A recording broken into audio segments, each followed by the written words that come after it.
You know what I've noticed after 40 years of practicing medicine? The things that hurt people the most are almost never the things they're worried about. People come to me anxious about cholesterol numbers, about family history, about the medication their neighbor mentioned at a dinner party. And those things matter. I'm not dismissing them. But there's one habit, one completely ordinary daily habit, that I have watched quietly make blood sugar worse in hundreds of patients over the years. And when I bring it up in the exam room, almost everyone has the same reaction. They look at me like I've just told them the sky is purple. Because the habit I'm talking about is how they drink water, not whether they drink it, not what they add to it, just the simple daily act of drinking water, the timing, the amount, the pattern, the temperature sometimes. These things matter more to your blood sugar than most people ever imagine. And I want to talk about that today, carefully, honestly, without the hype, because there are real people watching this right now, men and women in their 60s, 70s, 80s, who are doing everything they're supposed to do, taking their medications, watching their diet mostly, walking when the weather allows, and their blood sugar numbers still don't behave the way they should. And sometimes, the missing piece is right there in that glass of water on the kitchen counter. So stay with me, because by the time we're done here, you're going to understand your own body a little better than you did before. And understanding is always where the good decisions come from. Section 1. Why water and blood sugar are connected, and why nobody talks about it. Let me start with something that might surprise you. Your kidneys, right now as you watch this, are working to filter your blood, constantly, every hour of every day. And one of the things they're filtering out is excess glucose, excess sugar. Think of your kidneys like a very efficient cleaning crew. When blood sugar rises, the kidneys step in and try to flush the excess glucose out through the urine. It's one of the body's natural compensating mechanisms. Not a perfect solution, but a real one. Now here's where the water comes in. For that filtration system to work properly, the kidneys need adequate fluid. They need water to do their job. When you're even mildly dehydrated, and I want to emphasize the word mildly, because you don't have to feel thirsty to be dehydrated, your blood becomes more concentrated. The glucose in your bloodstream becomes more concentrated too. And your kidneys, working with less fluid than they need, become less efficient at clearing that sugar out. The result? Your blood sugar numbers climb. Not because you ate anything different, not because your medication stopped working, simply because your body didn't have enough water to do what it naturally tries to do. I had a patient, I'll call him Gerald, he was about 72, who had been managing his type 2 diabetes reasonably well for several years.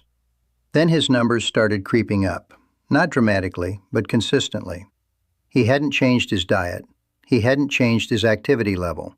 He was taking his medications faithfully. He'd even organized them into one of those weekly pill organizers his daughter bought him, which I always appreciate because it tells me someone's paying attention.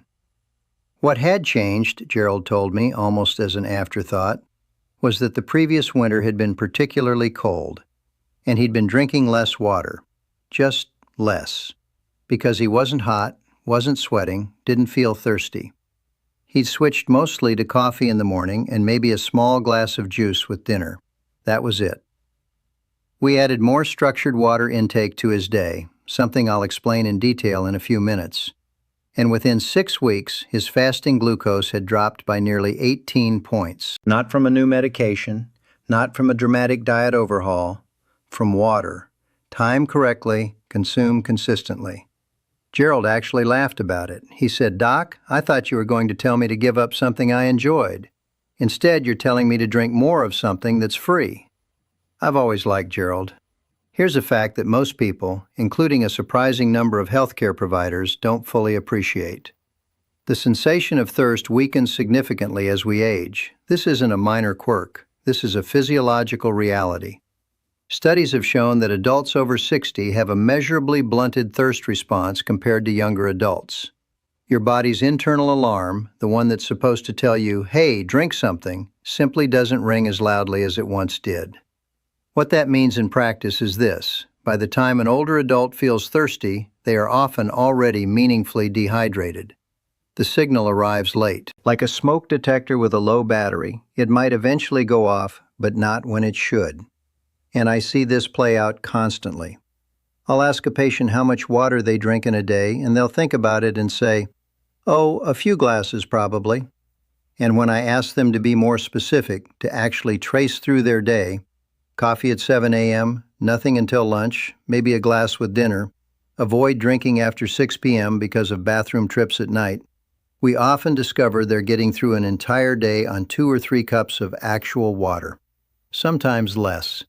That's not enough. Not at any age, frankly, but especially not after 60. And the consequences aren't just about blood sugar. Chronic mild dehydration in older adults is associated with increased confusion, higher fall risk, kidney stress, constipation, urinary tract infections, and, this one catches people, dramatically worsened fatigue. That tiredness you feel in the early afternoon, the one that sends you to the recliner for a rest, sometimes that's dehydration, not aging, not laziness, just insufficient water. I know what some of you are thinking right now. You're thinking about the bathroom. Let me be honest with you about this because it matters. A lot of seniors, men and women both, deliberately restrict their water intake because they don't want to make frequent bathroom trips. They don't want to get up twice in the night. They don't want to worry about urgency when they're out shopping or at a grandkids event or somewhere unfamiliar. I understand that. I'm not dismissing the inconvenience. But restricting water to avoid bathroom trips is, medically speaking, one of the worst trades you can make. You're essentially allowing yourself to become chronically dehydrated, which damages your kidneys, concentrates your blood sugar, increases your blood pressure, strains your heart, in order to avoid something inconvenient but harmless. We'll talk about how to time your water smarter so bathroom trips are less disruptive. Because you don't have to choose between being well hydrated and sleeping through the night. There's a strategy for that. I want to take a few minutes here to explain the biology. Not in a textbook way. I know you didn't come here for a medical lecture, but in a way that actually makes sense. Imagine your bloodstream as a river. When that river is flowing well, with plenty of water moving through it, everything is well distributed. Oxygen, nutrients, hormones, glucose, they're all flowing smoothly, getting where they need to go, being processed and cleared at a normal pace. Now imagine the river during a drought. The water level drops. Everything in that river, all those dissolved substances, becomes more concentrated. The glucose that's normally moving through efficiently now becomes a thicker, more sluggish presence in a reduced volume of fluid. That's dehydration in your bloodstream, but it doesn't stop there. Your body, sensing the concentrated blood, releases a hormone called vasopressin. Some doctors call it ADH, antidiuretic hormone, to try to conserve water. And vasopressin, while doing its job to help retain fluid, has a side effect. It signals the liver to release more glucose into the bloodstream. So now you've got 2 problems happening at once. Your blood is already more concentrated, making existing glucose more impactful. And your liver is adding more glucose on top of it, both triggered by one simple thing: not enough water. There's also the insulin piece. Insulin is the hormone that acts like a key, unlocking your cells so glucose can enter and be used for energy. When you're dehydrated, your cells can become slightly less responsive to insulin. The key doesn't turn quite as smoothly. We call this increased insulin resistance, and it's the same mechanism that drives type 2 diabetes.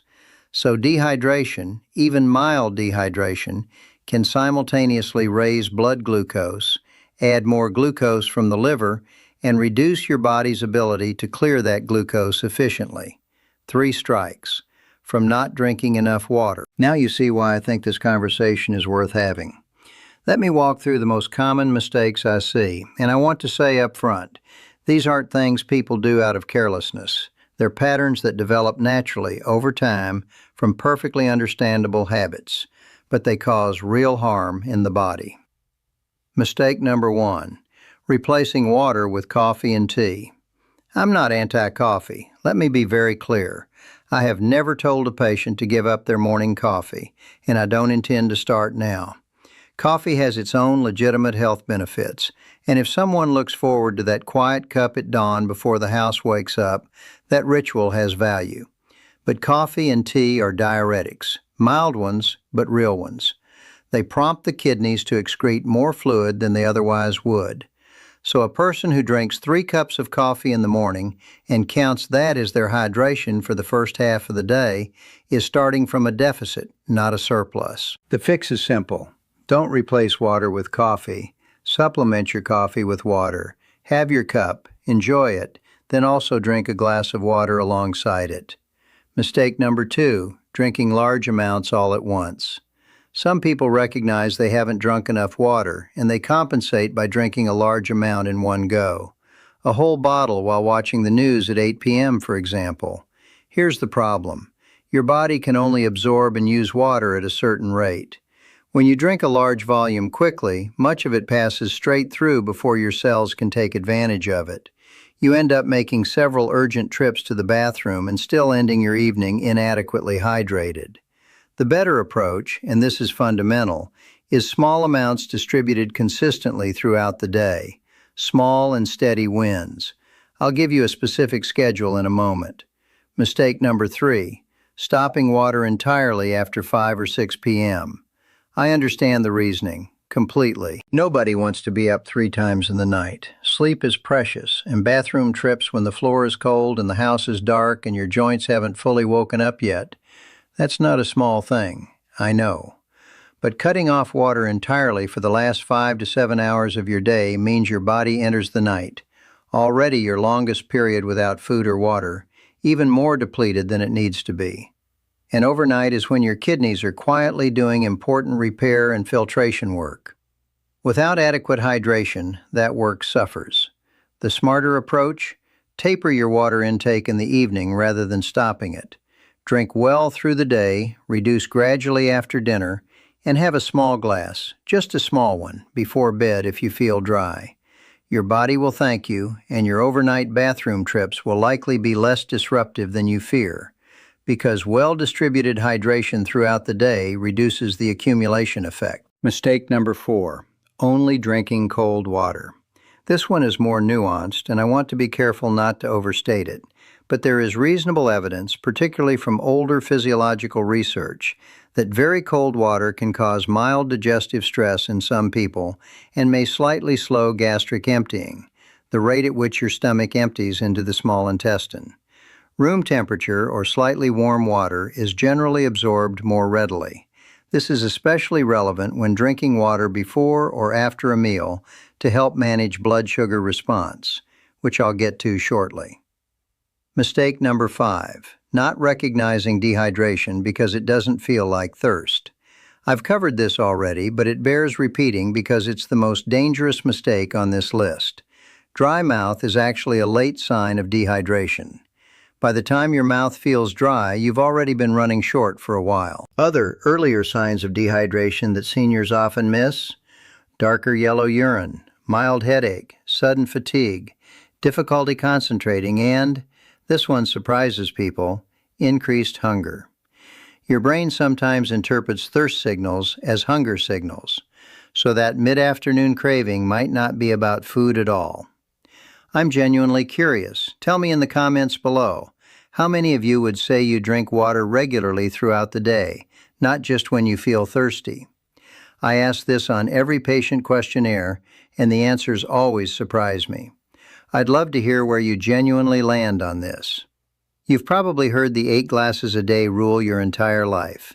And like most health rules that get repeated for decades, it contains a grain of truth wrapped in considerable oversimplification.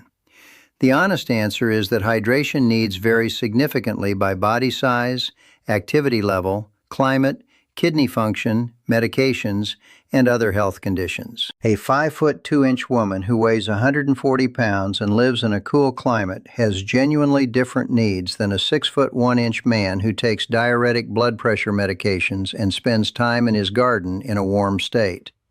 That said, for most adults over 60 with reasonably normal kidney function, a general target of 6 to 8 cups of water, roughly 48 to 64 ounces per day, is a reasonable baseline. And I emphasize the word water specifically because juices, sodas, and even milk all carry calories and sugars that need to be accounted for when we're talking about blood sugar management.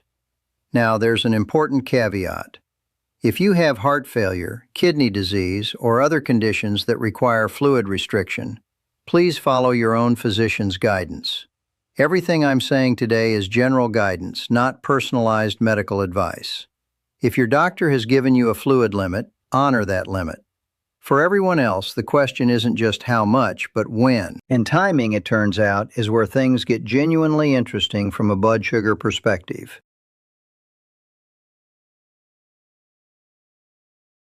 Let me tell you about Margaret. Margaret was 68 years old when I first saw her. She had been told she was pre-diabetic about 2 years earlier and had made genuine efforts to clean up her diet. She had cut out most sweets, she had reduced her portions, she had started walking in the mornings with a neighbor, and yet, at her last checkup before she came to me, her blood sugar numbers hadn't budged meaningfully. She was frustrated. And she had every right to be. She was doing the work. When I reviewed her eating habits and daily routine, one thing stood out to me. She didn't drink anything with her meals, almost nothing.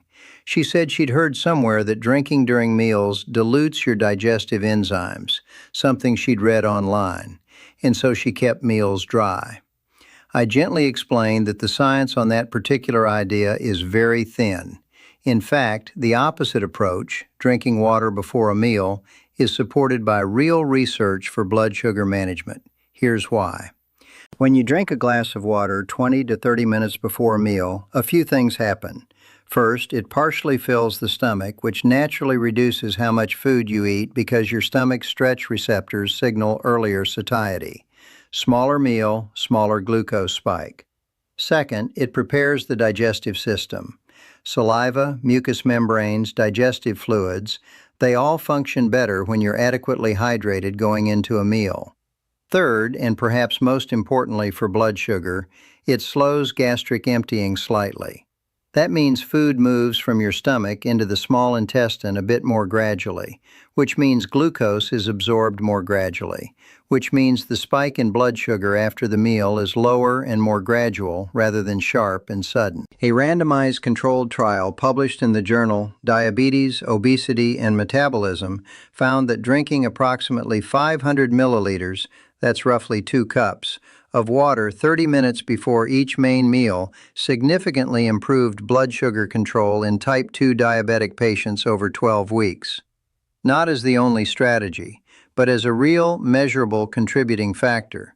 Margaret started drinking a full glass of water, room temperature, not ice cold, about 25 minutes before each main meal. Within 2 months, her post-meal glucose readings had improved noticeably. She told me she also just naturally started eating a bit less, not because she was dieting harder, but because she was starting from a place of partial fullness. She still drinks her decaf tea in the evenings, by the way. I didn't touch the tea. Let me give you something you can actually use. A loose daily framework for water timing that supports blood sugar control, kidney health, and energy. Wake up. First thing in the morning, drink 1 full glass of water before anything else, before coffee, before breakfast, just water. Overnight, your body has gone 7 to 9 hours without fluid. You've lost water through breathing, through any perspiration, through the kidneys' overnight work. You're mildly dehydrated every single morning, whether you feel it or not. That first glass starts the rehydration process and gives your kidneys a gentle morning flush. Some people add a small squeeze of fresh lemon to this morning glass. There's some evidence that lemon helps alkalinize the urine and may have modest benefits for blood sugar response, though I wouldn't call it dramatic. Mostly it makes the water more pleasant, which means people actually drink it. That alone justifies the lemon. Before breakfast. If you eat breakfast 30 minutes or so after waking, that morning glass serves double duty. If your breakfast comes later, Drink another small glass about 20 to 30 minutes before you sit down to eat. Mid-morning. 1 to 2 glasses between breakfast and lunch. Sip them, don't gulp. Your kidneys appreciate a slow, steady delivery over a sudden flood. Before lunch. 1 glass, 20 to 30 minutes before your midday meal. This is probably the most important individual moment in the day for blood sugar management. Lunch often contains more carbohydrates than people realize. A sandwich, some fruit, a small bowl of soup with crackers. And that pre-meal glass of water does meaningful work to smooth the glucose response. Mid-afternoon. This is the time of day when dehydration symptoms tend to peak. The fatigue, the mental fog, the vague hunger that isn't really hunger. 1 or 2 glasses in the early afternoon can genuinely transform how you feel at 3 p.m. I had a patient who said he used to fall asleep watching the news every afternoon and assumed it was just his age. After improving his afternoon hydration, he said he was able to stay alert through the early evening for the first time in years. He was a bit annoyed about it, actually. Apparently, he'd been enjoying those naps. I apologize for the inconvenience. Before dinner. 1 glass, 20 to 30 minutes before your evening meal. Same principle as before lunch. Evening. Taper, don't stop. After dinner, reduce your intake gradually. A small glass or 2 in the early evening is fine. By 8 or 9 p.m., if you're heading toward bed, a few sips is sufficient. Your goal through the day has been to build a reservoir. You don't need to top it off aggressively at the end of the day. Bedside. A very small glass or bottle of water on the nightstand is perfectly appropriate. If you wake and feel dry, sipping a few ounces is far better than lying awake uncomfortable. It won't dramatically increase bathroom trips if you've distributed your intake well through the day rather than loading up in the evening. Let me address something that comes up constantly, because there is a great deal of confusion about it. Can you add things to your water to make it more effective for blood sugar control? The honest answer is, in some cases, yes. But I want to be careful here, because the supplement and flavoring market is full of products that make dramatic claims based on thin evidence. What has reasonable support? Lemon or lime? I mentioned this already. The citric acid and small amounts of flavonoids in citrus appear to have modest positive effects on glucose metabolism. More importantly, adding citrus makes water easier to drink for people who find plain water unappealing, and consistent hydration is always the real goal. Apple cider vinegar. This one gets a lot of attention, some of it deserved.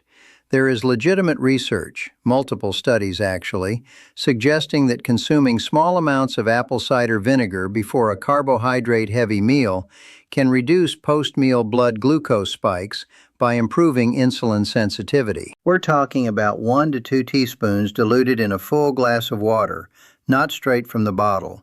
The taste is sharp, not everyone loves it, but if it agrees with you, the evidence for it is more solid than many people realize. I would not recommend it for anyone with a history of stomach ulcers or esophageal issues. Cinnamon, sometimes added to warm water or herbal teas. Some studies suggest that cinnamon may improve insulin sensitivity and slow carbohydrate breakdown. The evidence is mixed and amounts matter, but adding a pinch of cinnamon to warm water or tea is low risk and potentially modestly beneficial. What to avoid? Anything with added sugars, artificial sweeteners, or high fructose corn syrup, regardless of how natural or health-focused the label sounds. Flavored water packets, sports drink powders, vitamin water products. Read those labels. Many of them are quietly contributing to exactly the blood sugar problems you're trying to solve. Fruit juices as water replacements. I know this feels counterintuitive. Fruit is healthy, yes, but juice, even 100% natural fruit juice, delivers a concentrated dose of fructose and glucose without the fiber that would normally slow its absorption. 8 ounces of orange juice delivers roughly 26 grams of sugar with almost no fiber. That's a meaningful glucose spike, especially in the morning when fasting glucose is already your baseline. I want to talk about something that doesn't get nearly enough attention in discussions about blood sugar management: the kidneys. Most people think about their kidneys only when something goes dramatically wrong. a kidney stone, a kidney infection, something that shows up on a blood test and causes alarm. But your kidneys are doing quiet, critical work every single hour of your life. And in the context of diabetes and prediabetes, they're particularly vulnerable. High blood sugar damages the small blood vessels throughout the body over time, and the kidneys are full of small blood vessels. They are essentially a dense, intricate network of tiny capillaries doing extraordinarily fine-grained filtration work. When those vessels are chronically exposed to elevated glucose, they gradually become less efficient. The filtration becomes less precise.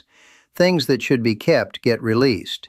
Things that should be released get kept. This is the beginning of diabetic kidney disease, technically called diabetic nephropathy, and it is one of the most common and serious complications of long-term, poorly managed blood sugar.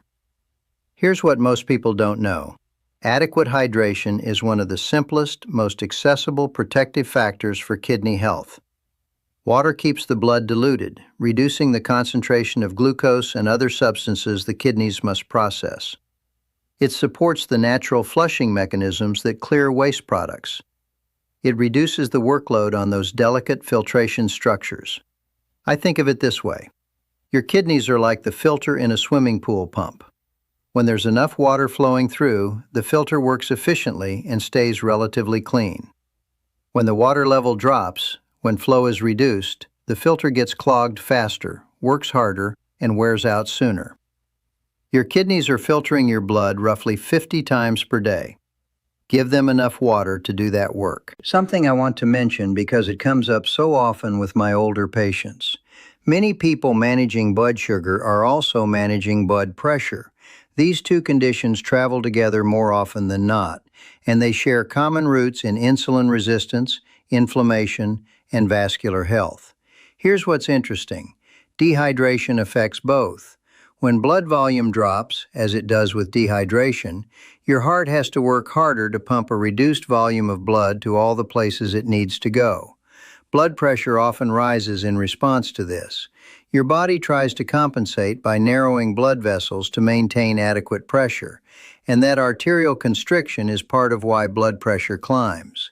So a person who is chronically mildly dehydrated may be dealing with blood pressure readings that are artificially elevated, partly due to inadequate fluid. And when blood pressure is elevated, the heart is under more strain, the kidneys are under more strain, and the whole system becomes less efficient at regulating blood sugar as well.